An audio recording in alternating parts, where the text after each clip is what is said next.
a really important one for kids on the spectrum. How does it feel when we use tech for too long? He's on Fortnite, he does get very aggressive and hyped and very much into the game. You know, screen time can really change emotions and mood.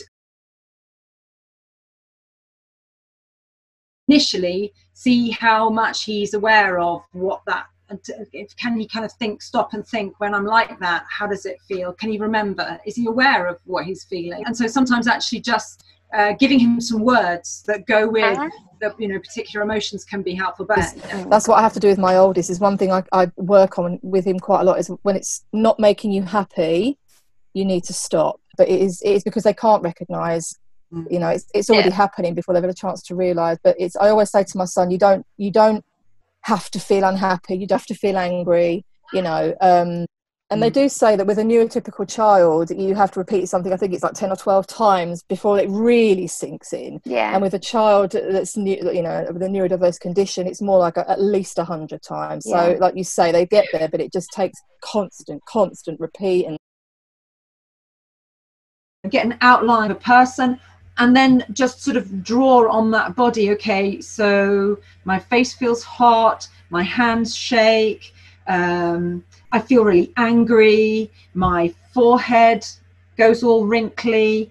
And this is something that you can kind of work on. So when you notice that they are starting to, you know, they've had too much time online, you could even then add into the, okay, and tell them, okay, I can see that your forehead is furrowed, I can see that you're really angry, you're shouting, and just so you're acting like a mirror to feed back to them so that they can start to become more aware. Actually, I've had too much time online.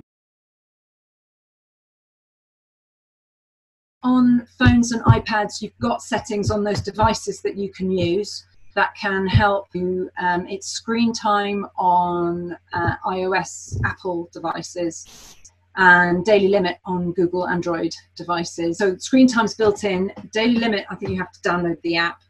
And there are ways that you can look at how much time am I spending on the screen sometimes. So for those kids that just can't put it down, it's really, really hard for them, then sometimes actually just having the device physically stop them from doing anything further beyond a certain time might be the way forward.